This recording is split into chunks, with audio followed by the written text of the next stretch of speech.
আপনি কি কখনো ভেবে দেখেছেন মেয়েরা আসলে ছেলেদের কাছে কী চায়? দামি উপহার, বিলাসী জীবন, সবসময় চমক? সত্যিটা অনেক সহজ। বেশিরভাগ মেয়ে চায় সম্মান, চায় নিরাপত্তার অনুভূতি, চায় এমন একজন মানুষ যার কাছে সে নিজের দুর্বলতাও নির্ভয়ে বলতে পারে। মেয়েরা চায় না কেউ তাকে নিয়ন্ত্রণ করুক, তারা চায় কেউ তাকে বুঝুক, তার কথা মাঝপথে থামিয়ে না দিয়ে মন দিয়ে শুনুক, তার স্বপ্নকে ছোট না করে পাশে দাঁড়াক।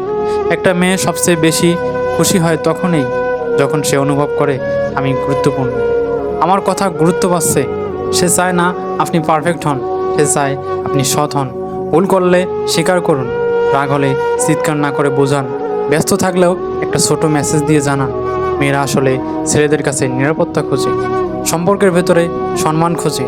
আপনি যদি তাকে মানুষ হিসেবে মূল্য দেন, তার স্বপ্নকে সম্মান করেন আর পাশে থাকার প্রমাণ কাজে দেখান, তাহলে বিশ্বাস করুন সে আপনার সবচেয়ে শক্ত সাপোর্ট হয়ে উঠবে। কারণ সম্পর্ক টিকে থাকে দামি জিনিসে না, টিকে থাকে সম্মান আর আন্তরিকতায়।